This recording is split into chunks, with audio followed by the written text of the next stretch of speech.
मायके की पुश्तैनी हवेली से अच्छी ससुराल की टूटी झोंपड़ी।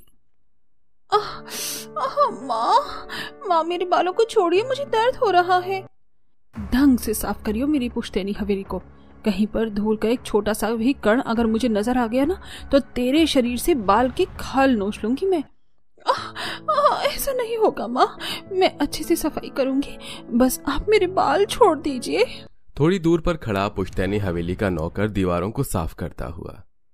रिद्धिमा जी कितनी अच्छी हैं, फिर भी रिद्धिमा जी की ये सौतेली माँ उनके ऊपर कितना अत्याचार करती हैं, बेचारी रिद्धिमा जी।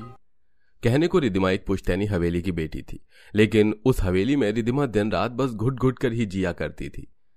रिद्धिमा हर पल उस हवेली में प्यार, खाना, कपड़े, हर चीज के लिए तरसती थी। तभी एक दिन रिद्धिमा पुश्तैनी हवेली में झाड़ू लगा रही होती है। उसके बाद वो पुश्तैनी हवेली के बहुत बड़ी रसोई में आकर ढेर सारे झूठे बर्तनों को धोती है। फिर गार्डन में आकर फूलों की देखरेख करती है, जिस दौरान एक छोटे से कांटेदार पौधे में उसका सूट फंसकर फट जाता है। वो ये बात अपनी सौतीली माँ से कहती है। माँ, मेरे पास गिनकर सिर्फ 2 सूट हैं, जिसमें से आज ये एक सूट गार्डन में फट गया। माँ, आप मुझे नए कपड़े दिला दीजिए ना। रिद्धिमा अपनी माँ से बहुत प्यार से कपड़ों का प्रस्ताव रखती है, लेकिन उसकी सौतेली माँ अपनी दरिंदगी पर उतरकर उसके हाथों को मोड़ कर कहती है। अच्छा, तो तुझे अब नए कपड़े चाहिए? क्या करेगी नए कपड़े पहनकर, जब सारा दिन तो मैं तुझसे इस पुश्तैनी हवेली की सफाई ही करवाती हूँ। बबीता ऐसा कर ही रही होती है, इतने में वहाँ पर उसके पिता और दादी आते हैं।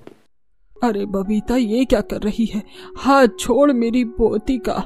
बबीता, रिद्धिमा कपड़े ही तो मांग रही है, तुम क्यों नहीं दिला देती हो? कोई जरूरत नहीं है इसे अच्छे कपड़े पहनने की। चुप करो तुम। रिद्धिमा बेटी, ये लो, ये पकड़ो पैसे और अपने लिए नए कपड़े खरीद लेना। प्रेमलाल और देवकी के वहां से जाते ही बबीता फिर से रिद्धिमा की कलाई को मोड़कर उसके हाथों से सारे पैसे छीन लेती है।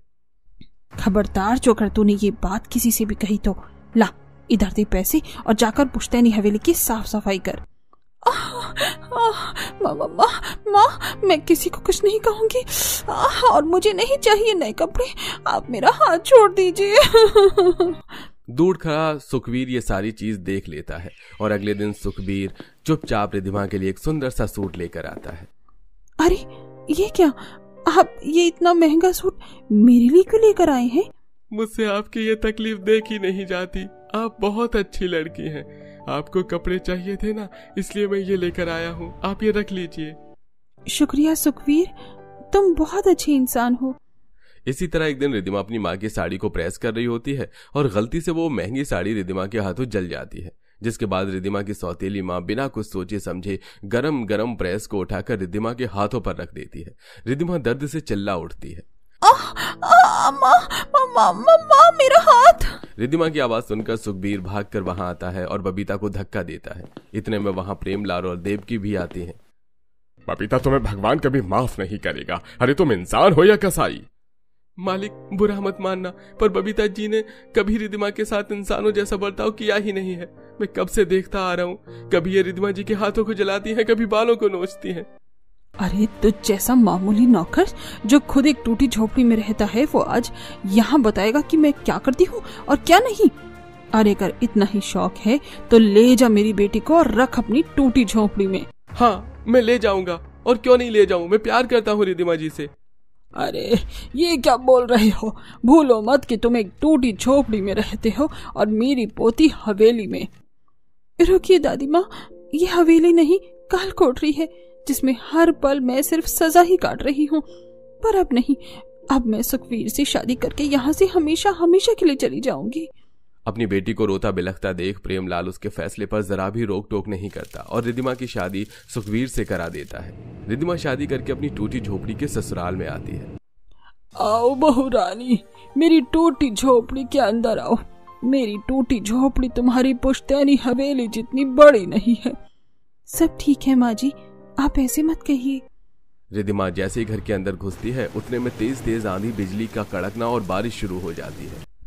अरे रीता भाभी को फटाफट अंदर लेकर जा। रिद्धिमा झोपड़ी के अंदर आती है, जहां टूटी झोपड़ी में से चारों तरफ बारिश का पानी तेजी से टपक रहा था। वहीं टूटी खिड़कियों से तेज तेज हवा अंदर आ रही थी। रिद्धिमा जी, आप उस तरफ सूखी सतह पर बैठ जाइए, मैं अभी इस टूटी छत पर पन्नी बिछा कर आता हूँ। सुखवीर फटाफट अपनी टूटी झोपड़ी की छत को पन्नी से ढक देता है। बहू तू ठीक तो है ना? बारिश का पानी तुझ पर तो नहीं आ रहा ना? रिद्धिमा जी, मेरी टूटी झोपड़ी में आपको दिक्कत तो नहीं हो रही ना? ये लोग मेरी कितनी फिक्र कर रहे हैं, मुझे सूखी जगह पर बिठाकर खुद बारिश में भीग रहे हैं। मैं ठीक हूँ, आप लोग भी इस तरफ बैठ जाइए, बारिश रुकेगी तो सब ठीक हो जाएगा। अगले दिन सुबह मलिया अपनी बहू को एक सुंदर सी साड़ी देती है। बहू, ये नई साड़ी पहनकर तू पहली रसोई की रस्म कर ले। क्या माँ जी, ये खूबसूरत साड़ी आप मेरे लिए लेकर आई हैं? मैंने आज से पहले इतने सुंदर कपड़े कभी नहीं पहने।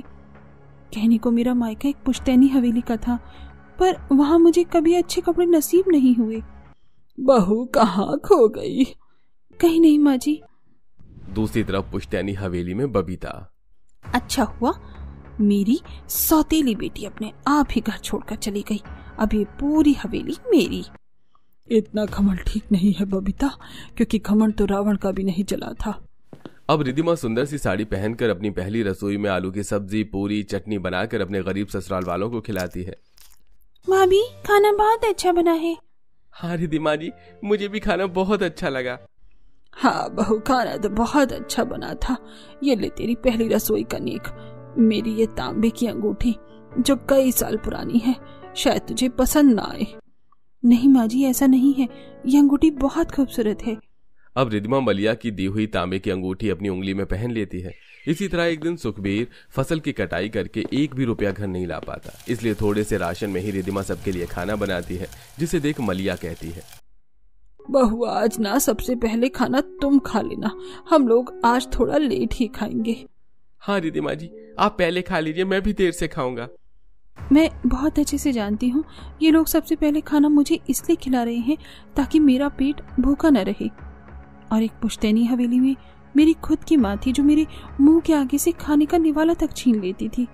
भाभी क्या हुआ? जाइए आप खाना खा लीजिए। नहीं, मैं अकेले खाना नहीं खाऊंगी, आप लोगों के साथ मिल बांट कर खाना खाऊंगी। अब जहाँ रिद्धिमा टूटी झोपड़ी में अपने ससुराल वालों के साथ मिलजुल कर खाना खा रही थी, वहीं दूसरी तरफ उसके मायके की पुश्तैनी हवेली पर गवर्नमेंट अथॉरिटी का छापा पड़ता है। आपकी यह पुश्तैनी हवेली एक अवैध जमीन पर बनी हुई है। इस जमीन कोई पक्की रजिस्ट्री नहीं है, इसलिए सरकार के कहने पर हमें आपकी यह पुश्तैनी हवेली तोड़नी पड़ेगी। कुछ दिनों का समय हम आपको देते हैं, जल्द से जल्द आप इसे खाली कर दीजिए। अब गवर्नमेंट के समझाने के बाद भी वो लोग जल्दी अपना बंदोबस्त नहीं ढूंढते, जिसके कारण कुछ ही दिनों में गवर्नमेंट पुश्तैनी हवेली को तोड़कर चले जाते हैं और रातों रात पूरा परिवार बेघर हो जाता है। ये क्या हो गया? पता नहीं किसकी नजर लग गई मेरी पुश्तैनी हवेली को। अब हम कहाँ जाएंगे? कहाँ जाएंगे हम? अरे तुमने किसी से अच्छी बना भी रखी है जो कोई हमें पनाह देगा। कोई दे या ना दे, मेरी पोती तो जरूर देगी। चलो तुम सब मेरी पोती के यहाँ चलो। अब रिद्धिमा के मायके वाले उसकी टूटी झोपड़ी में पहुंचते हैं। अरे समधी समधन जी, आप आइए ना। अरे पिताजी, माँ, दादी माँ, आप लोगों को यहाँ देखकर मुझे बहुत खुशी हुई। आइए अंदर आइए। मलिया अपनी झोपड़ी में कुछ लोगों को खाट पर तो कुछ लोगों को कुर्सी पर बिठाती है। इसके बाद रीता सबको चाय पानी लाकर देती है। बेटा सुखवीर, जा मार्केट से कुछ खाने पीने का सामान ले आ, मैं बना देती हूँ। रहने दीजिए, ये सब करने की जरूरत नहीं है। अरे ऐसे कैसे? आप लोग पहली बार आए हैं यहाँ? मेरी माँ के हाथ का शाही पनीर खाइएगा, बहुत अच्छा बनाती है माँ। अब सुखवीर अपने जोड़े हुए पैसों से रिद्धिमा के माता पिता के लिए खाने पीने का सामान लाता है। बहू तुम अपने माता पिता के पास बैठो, मैं खाना बना लेती हूँ। माँ जी आप क्यों बनाएंगी? मैं बना देती हूँ, या तो चलिए हम दोनों मिलकर बना लेती हैं, इससे जल्दी तो बन जाएगा। अब रिद्धिमा अपनी सास के साथ मिलकर खाना बनाती है और अपने मायके वालों को खिलाती है। वाह पोती, खाना तो बहुत लाजवाब बना है, खाने में स्वाद और प्यार दोनों ही भरपूर हैं। और बेटी यहाँ खुश तो है ना? हाँ पापा, माँ जी बहुत प्यार करती हैं, बिल्कुल वैसे ही जैसे एक माँ अपनी बेटी से करती है। रिद्धिमा की ये बातें सुनकर बबीता का दिल बैठ जाता है और वो रोते हुए झोपड़ी से बाहर आ जाती है। क्या हुआ माँ, आप इस तरह से बाहर क्यों आ गई? हमसे कोई गलती हुई है क्या? आप रो क्यों रही हैं माँ? नहीं बेटी, गलती तुझसे नहीं मुझसे हुई है, जो मैं तुझे कभी अपनी बेटी नहीं समझ पाई। आज तेरा और तेरी सास का प्यार देखकर मुझे एहसास हुआ कि माँ बेटी का प्यार कैसा होता है। मुझे माफ कर दे बेटी, मेरे इतने अत्याचारों के बाद भी तूने मेरे साथ इतने प्यार से पेश आ रही है। माफ कर दे बेटी अपनी माँ को। नहीं माँ, आप माफी मत मांगिए, और मैं तो उन चीजों को कब कब भूल चुकी हूँ। अब रिद्धिमा के मायके वाले जहां अपने लिए दूसरा घर लेते हैं, वहीं उसके ससुराल वालों के लिए भी एक सुंदर सा घर लेते हैं, जिसके बाद दोनों ही परिवार खुशहाल जिंदगी बिताने लगते हैं। गरीब बहू का सिर्फ लहंगा ड्रेस पहनने वाला ससुराल। हे भगवान, वो लोग दूसरे शहर से होते हुए भी बस से आते ही होंगे, और यहाँ मेरा घर है जो अभी तक साफ भी होने का नाम नहीं ले रहा। सही बोल रही हो माँ। वही तो। अंजलि, ये क्या तू अभी तक तैयार नहीं हुई? अरे वो लोग बस आते ही होंगे। हाँ माँ, हो जाऊंगी, और कौन सा मुझे बहुत ज्यादा तैयार होना है, देखना ही तो है। आ रहे हैं वो लोग, कौन सा मेरी बारात ही आ रही है, हो जाऊंगी अभी तैयार। देख बेटा, इस रिश्ते को हल्के में मत लेना। तेरी किस्मत है जो इतने अमीर होते हुए भी हमसे रिश्ता जोड़ना चाहते हैं वो लोग। मैं नहीं चाहती हूँ बेटा कि तुझे मायके की तरह ससुराल में भी हर चीज को तरसना पड़े। बड़ी मुश्किल से अच्छे घर का रिश्ता मिला है, तो तू बस अपनी तरफ से कोई गलती ना कर। जा, सफाई मैं कर लूंगी, तू तैयार हो जा। चंद्रा ने अंजलि को तैयार होने को भेज दिया। अंजलि चंद्रा की इकलौती बेटी थी। चंद्रा गरीब औरत थी जो अपने पति और बेटी के साथ रहती थी, और आज अंजलि को देखने लड़के वाले आ रहे थे। अपनी माँ के बोलने पर अंजलि तैयार हो गई, और कुछ ही देर में लड़के वाले भी उनके घर पहुंच गए। सभी लोग उन लोगों को आंख जमाकर देखने लगे।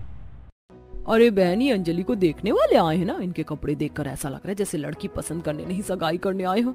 ऐसा ही बोला। हर एक औरत छोटी से लेकर बड़ी तक लहंगों में है, और एक आदमी भी देख कैसे कुर्ता पजामा पगड़ी के साथ तैयार है। देखने से ऐसा लग रहा है जैसे आज के दौर के पुराने जमाने के लोगों को देख रही हूँ। सभी ऐसे ही उन्हें देखकर बातें बनाने लगे, क्योंकि गाड़ी से उतरे हुए सभी लोग कुछ पुश्तैनी से कपड़ों में थे। औरतों ने हैवी लहंगे पहने हुए थे, जिनके पल्लू उनके सिर पर थे, और आदमी कुर्ता पजामा और पगड़ी के साथ बड़ी बड़ी मूंछों वाले थे। बड़ा ही मामूली सा घर है। खैर माँ जी, चलिए, इजाजत हो तो अंदर चले।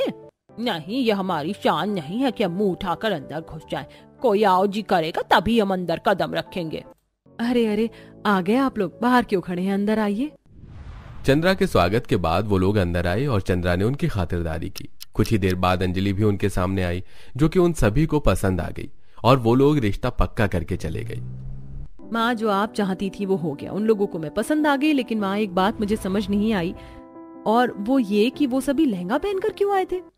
इस बात से तो मैं भी कंफ्यूज हूँ। हो सकता है उनके यहाँ से लड़की देखने ऐसे ही जाया जाता हूँ। तू इतना क्यों सोच रही है? वैसे तो वो लोग अच्छे ही हैं। चंद्रा ने ऐसे बोलकर बात को खत्म कर दिया।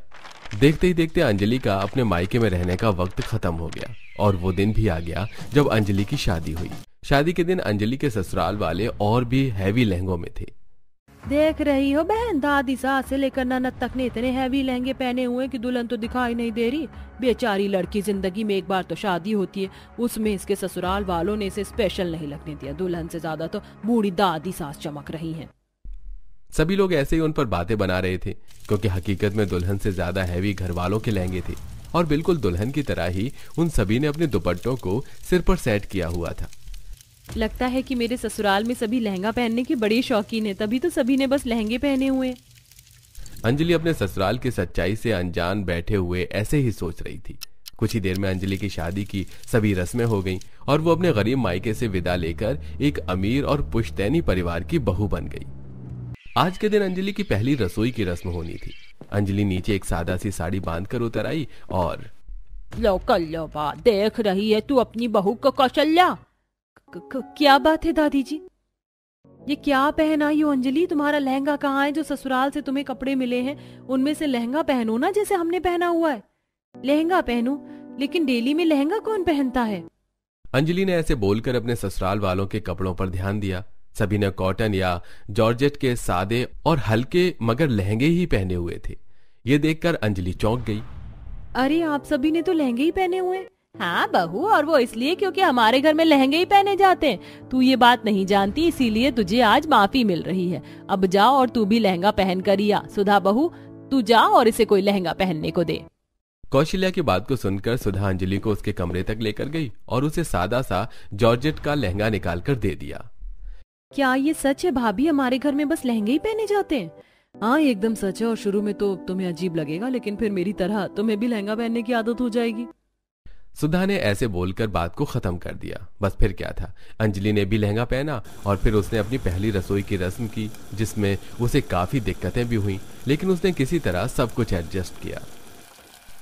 ऐसे ही अंजलि की शादी हुए अब एक हफ्ता गुजर चुका था।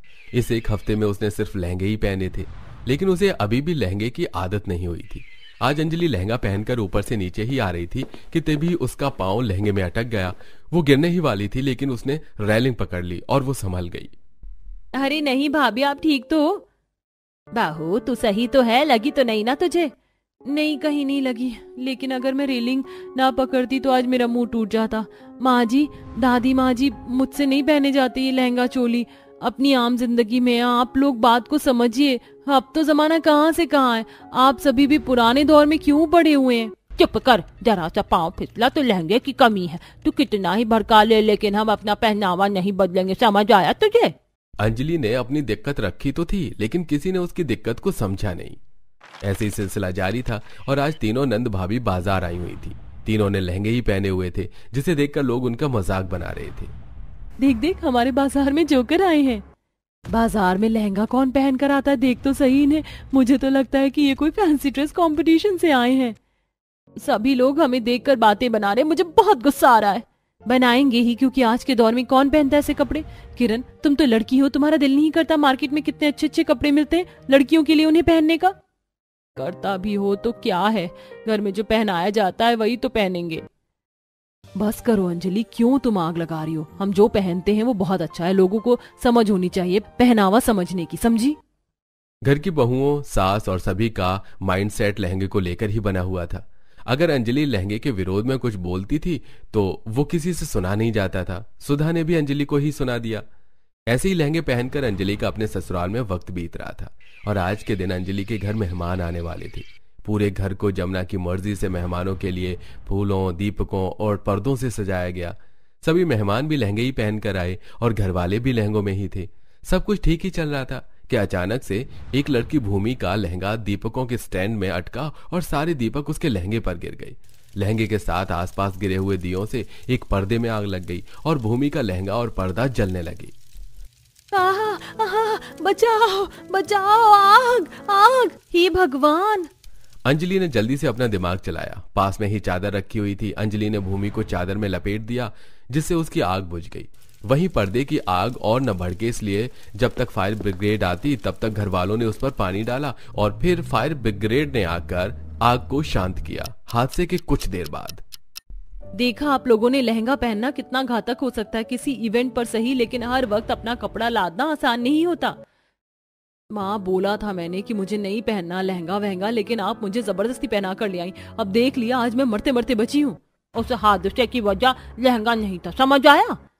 नहीं माँ जी, इसकी वजह लहंगा ही था और उस बात को अब जुटलाया नहीं जा सकता है। बस बहुत हुआ माँ जी, जब तक आप मेरी सास थी तो मैंने आपकी बात मानी और आगे भी मानूंगी, लेकिन अब तो मैं भी सास बन गई हूँ तो कुछ अधिकार अब मेरे भी हैं। आज से ही मैं घर में लहंगा पहनने के रिवाज को खत्म करती हूँ। रोजाना लहंगा पहनकर काम करना आसान नहीं है और ये मैंने देख लिया। आज से ही मेरे घर में भी तमीज के दायरे में सब पहना जाएगा। कौशल्या की बात को सुनकर अंजलि बहुत ज्यादा खुश हुई। जमुना को पहले तो बुरा लगा, लेकिन जब घर में सभी तरह के कपड़े पहने जाने लगे तब फिर जमुना को भी सब ठीक लगने लगा। अब कौशल्या की बहुएं साड़ी और सूट भी पहनती थी और किरण लड़कियों वाले कपड़े पहनती थी। अंजलि की बदौलत अब सभी को रोजाना लहंगे पहनने से राहत मिल चुकी थी और अब सभी खुशी खुशी रहते थे।